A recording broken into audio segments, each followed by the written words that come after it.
Welcome to Leveling Up with Lindsay, the podcast where we dive into leadership, small business, and everything in between. I'm Lindsay, your host and the proud owner of White Peony Boutique, a space created to empower women, build confidence, and foster meaningful connections. Whether you're an entrepreneur, a mom, a friend, or someone just looking for a little inspiration, this is your space to feel seen, supported, and inspired. Join me as we share stories, strategies, and a little bit of life's chaos while navigating what it truly means to level up in starting a business, relationship, and personal growth. So grab a cup of coffee, get comfy, and let's level up together. Today's guest is someone I've admired for a long time, not because she demands attention, but because of how powerfully she leads without ever needing the spotlight.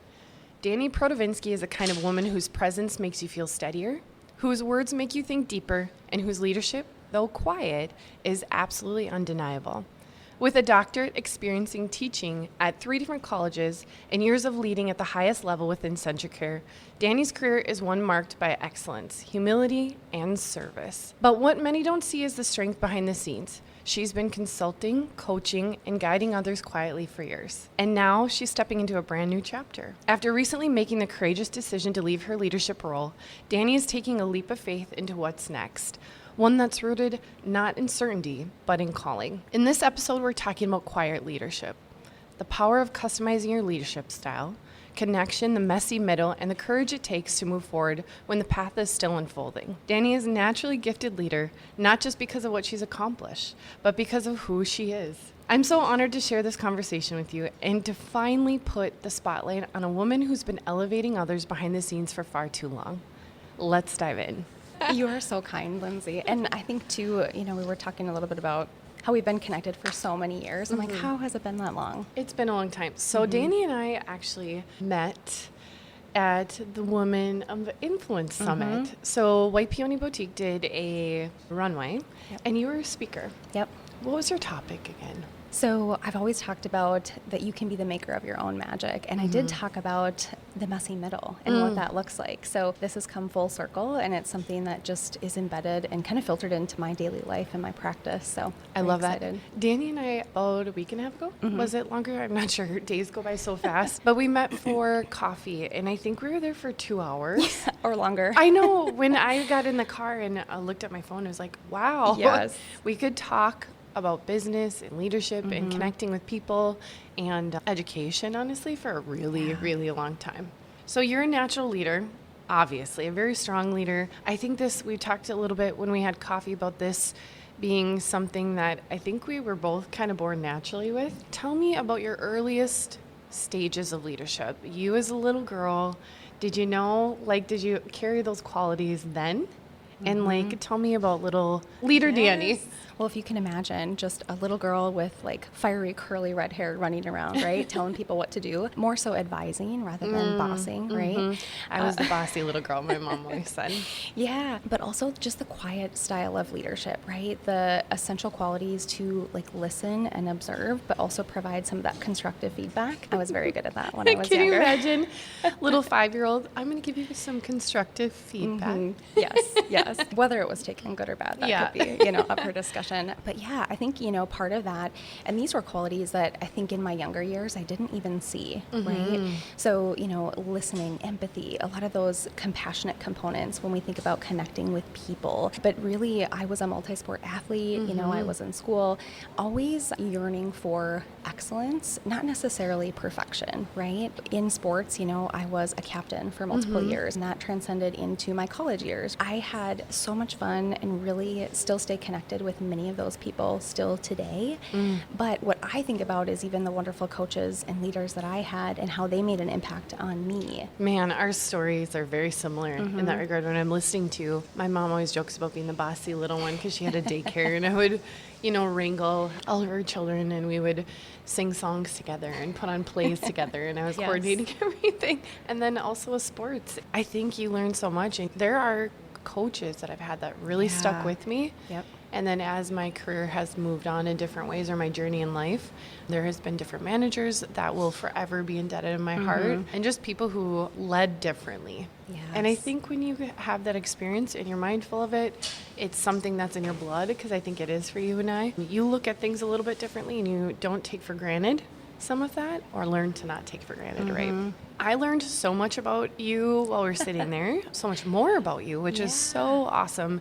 Tell me about your home life. I learned that you have a doctorate, and you're also, she's a woman of many trades. So just give me a little bit of background about you personally.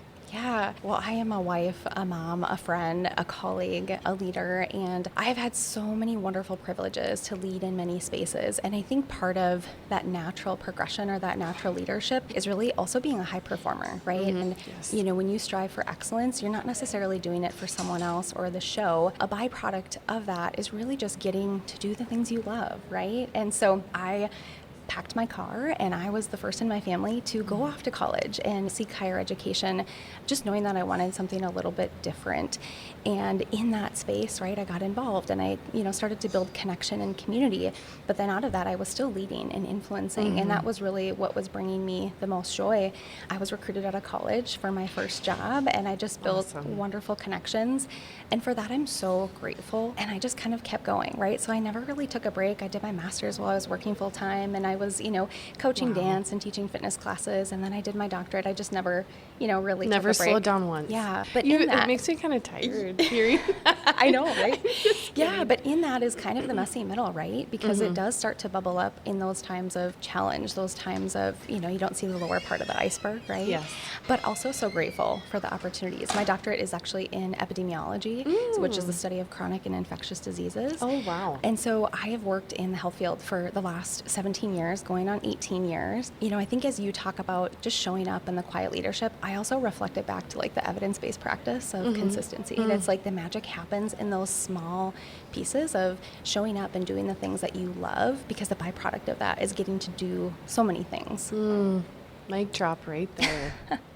Consistency and doing what you know, doing what you love and what you're passionate about. Yeah. You have been a leader for a very, very long time. You have a long history of leadership, and I would love to talk, because when I think of you and what I've learned about you, even in this short period of time, even in addition to what I, you know, us meeting before, quiet leadership is something very prevalent. When I think of you, I think of a quiet, very, very strong leader. What would you say? This was a really fun topic that we started with over coffee. What does quiet leadership mean to you? And that's very generalized, but I know you're going to answer this like a rock star, because our conversation went very long. So I would love, like, quiet leadership to you. What does that mean? Gosh, you know, I think leadership looks so different for everyone. But for me, leadership has never been about the title or chasing a dollar amount or specifically chasing some sort of outcome. Really, it's been about the people and the impact and the work. I think that really has sparked my passion. But what I love about quiet leadership, and many actually don't know this, but I love growing people. Yes. I really love the connection, and I think just the wonderful relationships that I've built over the years and seeing them, right? It's like I've seen individuals grow in their career or in their parenthood, in their relationships, and that I think is the most rewarding part, because leadership to me has been such a privilege. But the other factor too is I typically don't share, right? You know, I actually had my daughter, so transitioning into this season, I was working in local public health, as many know, for quite some time, which I absolutely loved. And, you know, through COVID, the pandemic, that was like kind of my jam, right, as we think about chronic and infectious diseases. And, you know, a part of that is really a calling for more, right, to lead and to be able to show up in a different space. And actually, I was pregnant with my daughter. Oh, wow. So in 2020 into 2021, when we started actually the Women of Influence, I was not showing at all, right? And so third trimester comes along, which is, you know, fall. I was popping. So she was in my belly at the Women of Influence Summit, which was so special. I worked and I hustled and I did the things that I loved all the way up actually until the day that I got induced. I worked a regular day, I connected with people, and we just kind of transitioned. I had my daughter. I started actually in my new role as a leader with CentraCare the following week. So I did not take a leave, and I just have been kind of in those spaces. But it's been quiet, because part of it is I just do the things that I love, right? I'm consistent. I show up, and I really think that you also have to lead yourself too, right? I agree with that. You said it best when we were together over and you said, you and I are people helping other people. Oh, yeah. And one thing that this generated the best conversation, and this, I could get me on another soapbox, so hopefully you won't have to sit and listen to us for an additional hour. I love it. 3 hours later, but is customized leadership. So quiet leadership to me is something so powerful. I think okay, this is very generalized, but you're meant to lead, or you're a great leader when there is quiet leadership. It's best at times when it's not put on a pedestal. You're not screaming from the rooftops. You're not putting a thing on a sign saying, this is what I'm doing, this is what I need you to do. I kind of look at that as like a management type style. Yeah, like a boss. Yeah, like a boss. But then it got us talking about what makes us good leaders. Yes. And it is the customizing per person. Like, it is never going to be the same leading one person from the next.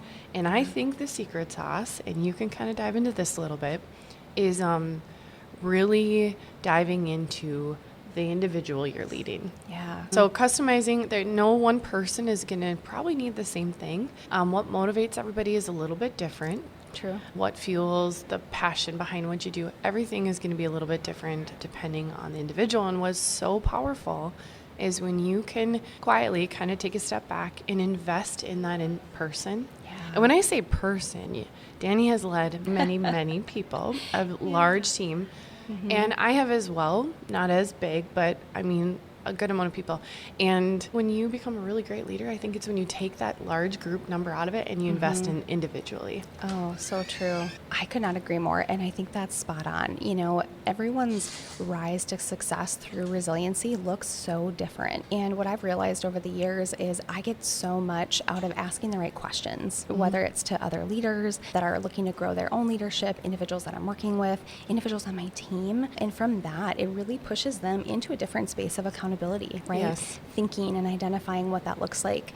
Everybody has a different season. And so I think it's so important to identify and evaluate really like, what does that look like for success for you in this season, right? Have had the privilege of kind of asking individuals like, what are your thoughts on this? How can we push you into this space? Because I see their strengths that they don't even see. Yes. And I think that's an important call out because It's very sometimes people are important. either comfortable, which is totally okay, behind the scenes, right? In their mind, they might have that imposter syndrome that pops up, or they might have some of those things that say, well, I'm not going to do this because other people have done it before me, or I'm not going to dive into it because I wouldn't be good enough, or the fear of failure, right? Yes. So it's like failing forward is absolutely okay and encouraged in that space of resiliency. But if you don't do that, it's the what ifs, it's the, I should have done that, that almost like hit a little harder. I agree with that. So connecting, building trust is what I'm hearing as far as your approach. That makes you such an incredibly strong leader. But these are connection pieces, tidbits that literally could be used in any part of your life, truly. I think it's wonderful when you take this on a personal level, or if you own a business, just to understand the power of connecting with people and what that looks like. But the most beautiful thing, if you're a leader in any capacity, and I mean any, and I even mean coach, a coach to a sports team, it's crazy how many times that's been brought up in this podcast so much. I was a true athlete growing up, and these things they do stick with you. But now as my daughters get older, listening and hearing and watching the volunteers that coach, it's a special kind of leadership. Yeah, Awesome. and I think people do it for the right reasons, right? I'll just throw it out there that coaches don't make a lot of money. It's like pennies, right? Or volunteer, Yes. right? Like, I mean, for when you're not on like a varsity level or a collegiate level. So I have a lot of respect for sure. Yeah, I think it's also important to like remain coachable and adaptable, but also throughout, my professional journey and just probably over the last 20 years, I too have hired coaches, right? Yes. In the professional space and the personal space, because sometimes there is this space where you need someone that is totally removed from your circle to give you that perspective and that encouragement, but to also have your back in a way that maybe a family member wouldn't, or, they just care for you so much that they don't want to provide you with that constructive feedback. So really, really great leaders, I think, are always seeking education or to kind of betterment of what they give, what they, take in. And that is something. I also have a mentor, business coach, and I think it's because I'm yearning. You're yearning to be a better human, It's for that lack of a excellence. It's that excellence gene that you have. yeah, on a Yes. personal and professional level to validate. So I love that. Now you talked about, with leadership, personal and professionally, there is that messy middle. There's imposter syndrome. There is times where you think you're not good enough, and everything else in between the seasons. That is going to be a podcast episode in itself. I love it. Yes. However, tell me a little bit about what you speak to with the messy middle, what that looked like kind of for you. I know that you do a little bit of coaching on the side as well, as far as mentoring others. Yep. And I'm sure that's a hot topic because Yeah. we all have a messy middle. Absolutely. Yeah. When I think about the messy middle, for me, I think about that in stages of my life, Sure. right? So leaving out of high school, I did seek a full-time job, and I left that job. And I had individuals say, oh my gosh, you're crazy to go to college and spend hundreds of thousands of dollars. You have a full-time job and insurance, great. But that to me wasn't excellence, right? And so I was defying what the perception of others thought of me. And then in that moment, going through college is also trying to figure out okay, what is this next season? What do I want? All of those things. And I was always an overachiever too, and a high performer because I, again, hold myself to no less. But then I continued on and I jumped into my professional role. So in that space, I think the messy middle was one, sometimes you can feel like you don't know what you're doing. And so it's holding on to those characteristics of leadership. I think it's getting back to the roots and saying, okay, what am I good at? What are my strengths? And then figuring out, what does the evaluation look like? Are you checking in with yourself? Are you checking in with others? Are you surrounding yourself honestly with the right group of people who are interested in excellence or growth? Because that can make such a difference as well. It sure can. Yeah. And I think too, not even, I would say, getting comfortable. That was a messy middle for me where kind of coming up into the pandemic, I had recognized that, I did, my schooling, I had a great career. I was, leading people and loving what I was doing. But I never actually took the time to turn around and be like, oh my gosh, look at all these wonderful things that you've gotten to do. Your accomplishments. And that was a messy middle for me. Sure. And I had people share with me, oh my gosh, you're so lucky and all these things. But what they didn't see is the late nights or the prep work or some of the extras that I was doing. I mean, part of why I love higher education is not that I have to do it, but I might hire these individuals one day, right? And so for me, it's shaping the minds and the people and all that they can bring to the field of health, right? Or the field of whatever they are interested in. And then, I think diving into relationships, parenthood, all of what that looks like in the next season. As I mentioned, I didn't take a maternity leave. So my messy middle was also having a child. And what most people don't know is we had, a great pregnancy. We had tried a long time and just had gone through some, undiagnosed infertility, but upon delivery, really resulting in some life-saving procedures for both my daughter and I. And I never really processed that. And so jumping in, right, I'm trying to be the best mom, the best wife. I'm trying to heal, right? But I'm also trying to dive into a new role and lead others and, seek to understand what are the goals. And I'm pumping 10 times a day too, right? And just up in the middle of the night and eating. But that was a messy middle for me because I was working like I didn't have a child, right? And then I was momming like I didn't have to work. And so I was doing both. And so fast forward, my daughter will be 4 in November, which is crazy to me. Crazy. And for those that know her, I mean, she is just magic, right? It's yes, when she enters a room, it is so honest and pure and powerful. It is amazing. But also too, it's she needs me in different seasons as well. Sure. Yeah. Yeah, you said, I know where this is going to go, and I want to share kind of the next step and the why. Being in the messy middle can be really lonely is something that we talked about. It can truly be lonely. Yep. Because as a leader, we do naturally and unnaturally, just sometimes you have to put on game face, and walk into a room. A friend of mine this weekend had quoted Zig Ziglar, said, don't kick the cat. And he's like, have you heard of that? And I do love Zig Ziglar, but I hadn't heard of that. And what he's referencing is, as a leader, it can be really difficult because you walk in a room. Okay, let's just say Dani walks in a room. Dani walks in a room after getting into, let's say, a car accident. Your car is messed up, you're kind of frazzled, you're whatever. You come into the door at work, push the door open, you're stomping through, you say, is the coffee not done? To an employee or coworker, you go in your office. And then that person is frantic. That person goes to the coffee, why isn't it done? And while he or she is making coffee, they're flustered and mad. All of a sudden they took it the wrong way.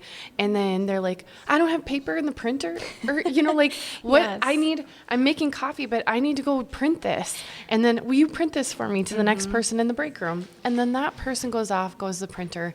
And that's where it's, there's no paper in the copier, and then it's one thing. And then the last person, I guess, kicks the cat. And it's like, it is. And so what that message is you're the person. You are the person, whether you're a business owner, a leader, a mom, at times you walk into the room and you put the front on. And so that can be difficult. It can be difficult. It can be challenging, very challenging. You might be the one running through the door. But if you're a great leader, you're mindful of what that looks like. And sometimes that can be lonely. So when you surround yourself or give yourself a mentor or someone, or surround yourself with the right people who will elevate you in your circle, that was something that we talked about for quite a while that I really, really loved. And I think this could be something for anybody listening, truly. We have the friends. We have many different friends. Talk about that a little bit. You had talked about surrounding yourself with that circle that will elevate you and maybe allow you to speak what's on your heart. Yeah. As I think about that, it's not that you're like withholding information, right? I think sometimes people are like, oh my gosh, why didn't you tell me? Or why didn't you say anything? Or why didn't, and a part of it is leadership can be lonely if you let it, right? And so it's connecting with leaders that either have different strengths or characteristics than you do that you can learn from and that they'll continue to guide you, or it's individuals that you can lean into knowing confidently, hey, I need to just talk about this and I need to, run it by somebody and seek some constructive feedback. I think feedback is such a powerful tool as well. But on the other side, right, it's the circle that will elevate you. It's the circle that they're also striving for excellence, right? Yeah. And somebody that's like, oh my gosh, if you could just see you, I think that is a powerful tool. And actually, probably a little over 10 years ago, I started telling people that. I started being really intentional, whoever I connected with, right? It's like, your impact on me is this, or here's what I appreciate about you, because part of that gratitude is so magical when you think about just growth and development. And these people that are showing up in these spaces consistently, right? They don't even know that they're bringing the magic, the influence, and that impact. In the professional world, we talk about like being high reliable, right? And so define that is performance as intended, consistently over time, right? And so if you do that, that will get you the outcome, but it's the journey and the outcome that is the growth. And, there are things that, for me, I lean into friends, mentors, coaches, individuals in different spaces, because a part of that is, for example, my husband, fantastic. He is my biggest cheerleader, right? When I throw out an idea, right, his mind is like, oh, we could do this, and then we could do this, and he's already got the business plan in his mind. And I'm like, hold on. This is just an idea that I'm like spitting out of my mouth for the first time ever, right? And so some of those things I do need to hold on to because he's so supportive, which obviously love him for that. But it's also, lonely and it can be isolating. So in leadership roles, I think, you have to make some really tough decisions about people that you really care about. And that's the hard part. That's what people don't see under the iceberg. Yes. And at the end of the day, we are all humans just trying to do the best that we can. Amen to that. We are all humans. Self-development is really self-awareness. Self-development is really critical. And this is on, like you said, on a career side, but also on a personal level. Yeah. I think the last thing that I think of in that space is Simon Sinek talks about what a privilege it is to lead people. And in my mind, I would flip that and I say, what a privilege it is to care for people, right? Amen. And guide them and push them, because they're probably not even seeing the opportunities of how they can show up. That is something, diving into someone's strengths and seeing them to their core is actually a superpower. I love that about you, Dani. I got that from when we first talked, and I think that connected me deeper with you, because that is a gift. It's hard to tell, to your own horn and say, but that is something that is a gift for you. And I think for myself that when you are able to see people to their core, not on a surface level, but what they bring to the table, that's it's kind of a little movement I've been working on online too, because I know. It's powerful. It seems a little cheesy on social media, but honestly, if you really think about when someone were to post a picture of themselves, A, that's hard. B, putting your strengths and your core values, just sitting down and writing those out and then tying it to you in your photo is a really powerful thing. I love it. Anyways. I also think when I saw that, and I love that I'm just seeing people share their own as I'm moving into this next chapter, I have more time for that, which I'm very excited about. But I also think that sometimes individuals don't even see themselves in that, right? Like I could say, oh my gosh, how I see you, Lindsay. I know like over the years I've dropped you notes. I'm like, gosh, what you're building, what you're creating, here's what I see, you know? And it's important to share that, but also to believe it, right? To your core. And that is tricky sometimes. I have a business mentor that at one point said to me, because I said, one of the things I want to work on for this year is stepping into my confidence. I'm a bit of a pushover is what I meant as far as sometimes in leadership. And I know where we need to go. I know what I want to do, but I feel like a pushover. You know, when you lead in your own business, rather than when I was at my previous career, it is a little bit more difficult to stand in your confidence. At times, I know what I want done. I know what I want the outcome, but to stand in your values and everything that's a little bit easier. It's like the day to day. So I said, what I would like to do for this year is write it down, and I'm going to stand in my confidence. And he said to me, what do you mean? That's I don't know where you're getting that from. He goes, from what I'm seeing, you are confident, you are moving forward, you are getting things done, and your voice of reason in a good way. And so I'm not sure what's triggering that for you, but it was a really powerful conversation. I guess moral of this story is it's a really wonderful to surround yourself with the right people, but also do not hesitate on a personal or in your career to reach out to someone just to have this conversation, to talk to on a personal or I think that professional can lead a lot development. of people to burnout too, right? If they're isolating and they're lonely, and this can differ whether individuals are enjoying things or not, right? That's a totally separate conversation. But I'm glad he said that to you. I know. I'm glad he said that to you. It was actually, I've had a few people, there are certain things with mentors that I've met with over the years that have stuck with me to my core. And actually that was one of them because, you know, for me, I have dealt with imposter syndrome over the years. We all have, You know, and there are times where you're afraid to fail, or you're maybe second guessing yourself, or you want to be a people pleaser to everyone. Sure. And that's okay. But in the moment that we had this conversation, and I had to sit back and really reflect on what had occurred in the last like month, 6 months, a year. And I was like, you know, that was a valid question. And that alone made me stand a little bit more confidently. So it was pretty neat. Can I ask you a question just in thinking about that? I think as leaders, right, it can also be challenging because we are failing openly. We're not failing behind the scenes, right? Yes. How does that show up for you in that space? I love this Yeah, question. just curious. So failing openly, I tell everyone, in my team included, I'm pretty much an open book. Yeah. There are a lot of things, you know, over, let's say 2024 as a business owner, that was difficult. It was really challenging. And I had to navigate emotions and navigate, you know, my outlets and whatnot.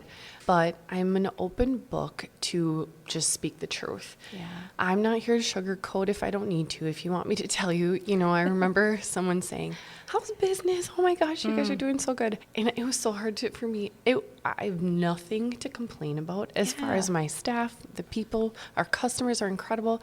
But it was an emotional roller coaster of a year, you know, economy-wise and whatnot. And I remember just being like, you know, like, what do you say? Smile because I can't. I'm not really good at just faking. Yeah, which for sure. I said, it's a you know good what? Quality too. I said we're having a slower year, but our team is incredibly busy, and we're creating, and we're doing, and which is the 100% truth. And so, feeling on the outside, to me, I guess that's a catch-22 question, and maybe this is where you're going with, because I'm an open book at my ups and downs, and I would tell anyone, I would lay my books out there for anyone to see. I'm not afraid of telling you what I'm good at or what I'm not good at. However, on days where it is hard and it is challenging as a leader, I sometimes do put a pretty strong wall up when I want to protect everybody else. So there's where if you hold it in too long, it's a little bit lonely. But that was a very powerful question. But how about for you? I'm going to ask you that same. Yeah. I think I realized this kind of when I was about halfway through my career. I'm a stuffer, right? So like when challenge is hard, right, I face it head on. And I think one of the qualities that I possess and that I love about myself is my resilience, right? And I think that is essential. Absolutely. But in that, it is the showing up for the others and really, again, laying yourself on the line, or right. I've said, I will die on this hill, right? And for those that know me, right, in my leadership roles, I don't take no BS. I don't know if I can swear on here, but anyway, a part of that is also sticking up for them and really making sure that you're leading with grace and kindness. Hopefully that's what your team would provide back to you. Absolutely. But I think too, it is being open to that vulnerability. And that is something as a leader I do struggle with, to be honest. That was challenging for me in the Women of Influence Summit. Just sharing, such a powerful day. sharing my story and kind of sharing a little bit of who I am aside from work, right? Because that can consume us if you let it. But for me, I want to be a person, a mom, a wife, a leader. I want to be all of those things. And it is sometimes hard to do it well. I think it's a work in progress. Yeah, it's like a harmony. It is, because there's been different seasons for me with this and what that looks like. I remember at my previous credit union career, man, did we have some up and downs. Sure. I led a team and a couple of different teams, and I don't know, we connected deeper when you are vulnerable and you just, speak the truth and work together in moving forward in whatever that capacity is. And I think the same for the boutique. The people that I'm so fortunate to work alongside, I always say they're like my family. They're my ride or dies. Like I will, when you have given your time here and believe in the bigger mission and purpose, I will bend over backwards for you. Yeah.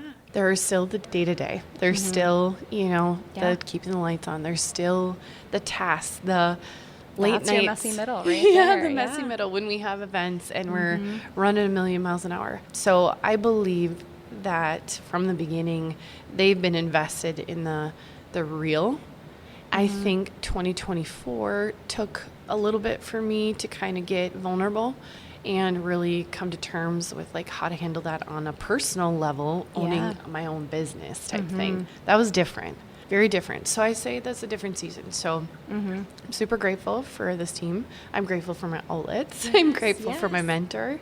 And I'm grateful for my friends who just have like in the best timing ever make you laugh so silly and make memories when you need them the most. So it's pretty awesome. Yeah, they're showing up for you. Yeah, absolutely. So, okay, we're going to take it back to your little cute daughter. Yes. So you have played a very strong leadership role for so long. And this part of our conversation over coffee got a little bit vulnerable when you told me a little bit about your next step. And your daughter and your why. So tell me a little bit about your why in that conversation, what your daughter said before going downstairs. Oh, yes. I'm never going to forget that because I completely understand completely. Yeah.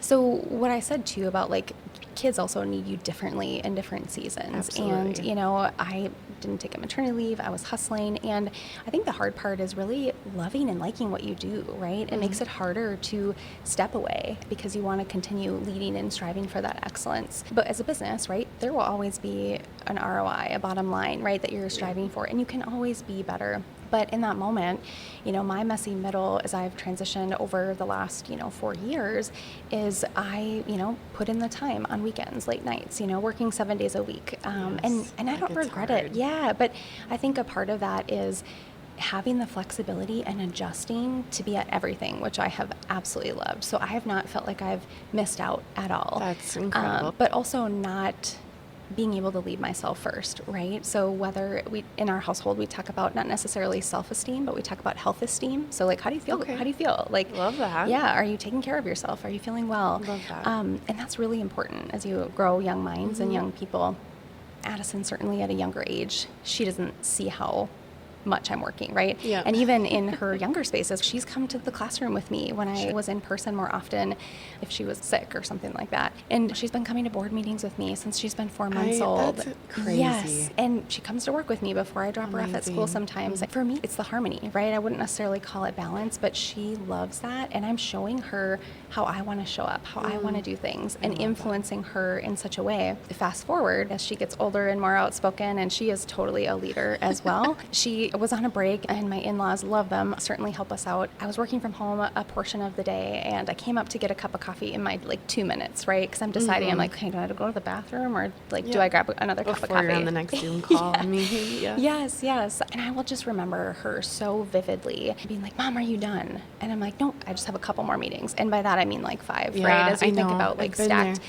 And all really great work and wonderful people, right? But it was in that moment that she was like, Mom, just don't jump on the meeting. Just don't go downstairs. Don't go downstairs. Yeah. That's what I remember. And her recognizing that. And I was like, okay. And in that moment, I didn't have the opportunity to be like, no, I'm just not going to do that. But I'm like, okay. Well, it hit you hard. Oh my gosh. It really deeply. Yes. And it hit me hard when she said, Mommy, please don't go downstairs. And I was like, we both got teary-eyed because I've been in a position just similar. And I think that's what actually, not to cut you off, but that's what led me to move forward and taking the leap of faith and leaving my previous career to go all in. And it was important. The timing of it was very important. And we also talked about that a little bit. We did. Yeah. And I'll never forget her voice, right? And a part of leading yourself first is also listening. And I'm listening to that. And that's great. I've loved the work that I've done and the teams that I've led. And it has been so powerful and impactful. And part of that is to the bigger collective impact when you think about health and community. But I also love being a mom more. That's amazing. Yeah. That's amazing. Well, so now you're on to kind of a new journey. And from the first time we met for coffee till now, you've actually transitioned pretty fully, kind of taken a huge leap. So tell me a little bit about what's next for you. What does that transition look like? And now what? Yeah. So in all areas of my work, I've always said the number one thing is being intentional, how you show up, what you do, how you connect with people. And I'm just being really intentional, with my time, with, how I connect with my daughter. And it was funny because I didn't openly broadcast hey, oh my gosh, I'm moving on, because I did have people when I provided my notice say oh my gosh, where are you going? Which is so kind and thoughtful. I've loved it, which makes it bittersweet, of course. I'm really taking a step back and being intentional and reevaluating what does success look like for me in this season? And when my daughter wakes up and says, Mom, do we get to stay home today? I can say yes. And so in this last Monday, it was actually just such a wonderful day. We eased into the weekend, kind of transitioning, and it was bittersweet, right? Just a roller coaster. Because on Friday you said was your last day. Oh, well, by the time this airs, I think it'll be about 2 weeks. But nonetheless, so on Friday was your last day of your career of how many years again? 17. 17 years. Yeah. Okay. And I think that's the hard part, right? Because, you work and you hustle and you really enjoy the work. And I love the organization. And so I tell people, I'm like, if I'm ready or when I'm ready, I would totally go back, Absolutely. But in this season, I'm just being so intentional with time. And I'm also giving myself space to rest. I have not rested in such a period. I can't imagine how your body, when you get that rest and you're just completely and fully, it's a different season. I bet it's going to look and feel a little different maybe than what you imagine. And I bet you it's going to be even better than you could ever imagined also. I agree. But you said that you eased into the weekend though.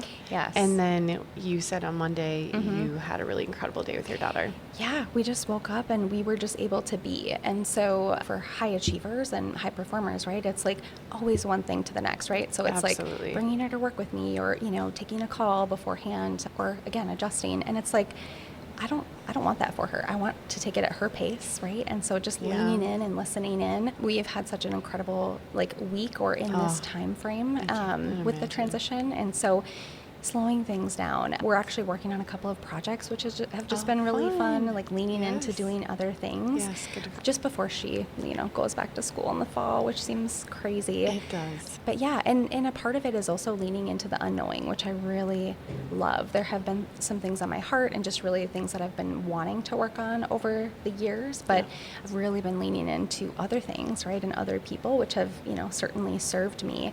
So yeah, I'm just kind of letting myself be in this season. That's for someone who is a high achiever. Yeah, it's hard. It's hard.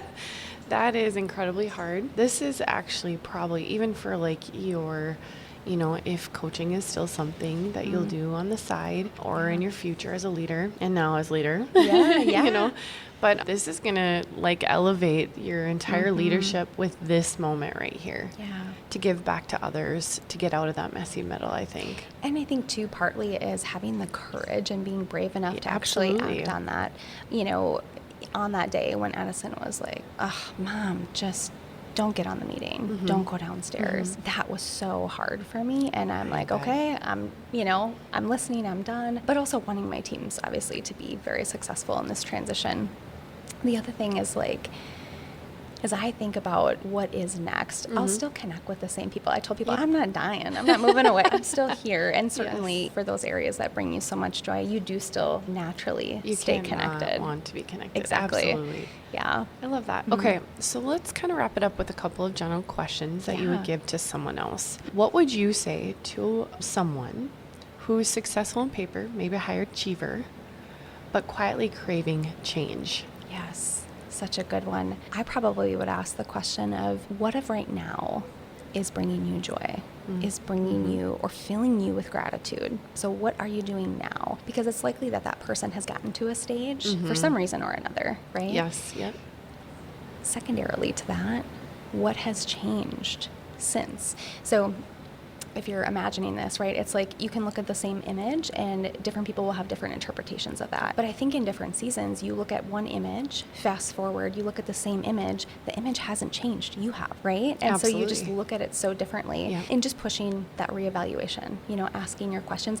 And so my friend Amanda, she has written a book and she also does a podcast and she's phenomenal, but she talks about accountability, which I love so much because you can be accountable to others, but you also have to be accountable to self, right? Love that. Absolutely. That's huge. Yeah. And difficult. It's hard to do. It is hard. Yeah. All right. Next question. What's one leadership belief you want to pass on to the next generation? Oh, yes. I know this one's deep, and I feel like we could talk about this for a long time. Yes, we could. In many directions. You know, at a high level, right, I will say, and I don't know if this is a word or not, everything is figure-outable. Amen to that. Everything is figure-outable. Mic drop. Yes. Yeah. Yep. It is. There's a lot of pressure. I think for the different generations, one can have their belief in how it's good or bad, you know, or whatever that looks like, I guess. But I think there is a lot of pressure regardless. Yep. I say that actually a lot for those even I'm training in. It's pretty incredible that we have new people coming in to Way Peony Boutique and they want to just do so well. And they're like, I'll get a phone call with something didn't work maybe perfectly, which is fantastic. Like as someone owning a business, that's what you'd pray for. But I just said, you know what? It's okay. Like I'm here to give grace through and through and through. Because I remember being in certain situations as I grew up where you think life's over and this and that. Yeah. Because you don't want to get in trouble or you want to be perfect. I had perfectionism my whole entire life, and that was a struggle. So just I kind of have taken that in and tried to give grace where I can. So generationally, I think to take a little bit of pressure off to say it's all figure-outable. I literally say that. But also as a leader, right, you're creating such an environment for them to feel safe in failing. And I think that is also essential. Whereas, again, some people will say, I can't fail. But failing can be so good, right? And it doesn't mean that it's diminished you. I mean, if you learned something and really took something out of that moment to apply, that's the magic. Exactly. What you took from that moment and how you move forward is what is going to make or break. So yes, absolutely. Okay, now I know you're going to be in a season of being present, being with your daughter, being with your family. But if listeners, because you have such an incredible style of leadership, you are so incredibly passionate about talking leadership and giving back even to the schools and whatnot. If somebody here listening would like to follow you in any capacity, support or connect with you, how should they do that?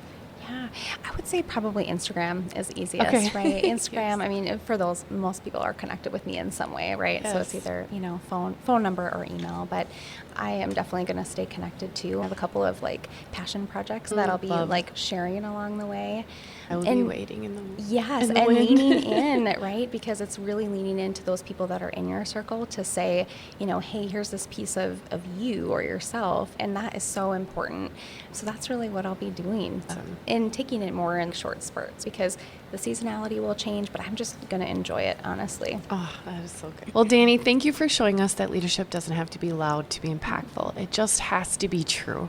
Your story reminds us that there is a deep strength in stillness, boldness, and letting go, and power in choosing purpose over comfort. Whether you're in a season of leading, shifting, or simply searching for what's next, I hope this conversation encouraged you to trust your voice, honor your own pace, and believe that quiet courage can take you exactly where you're meant to go. I'm so grateful to have had this conversation with Dani, and I know without a doubt her next chapter will be just as impactful as everything she's already built. Thank you, Dani, and friends, for listening. Until next time, keep leveling up, not by being more, but by being bravely yourself. Thanks for having me, Lindsay. Thank you for listening. If you found this information helpful, please share it with a friend. If you're looking for more information on the topics we covered, please head to the show notes below. And if you wouldn't mind leaving a 5-star rating and review, this would help this mission and our journey to get started. Let's make today and every day an opportunity to level up. Until next time, keep dreaming, keep striving, and keep making a difference.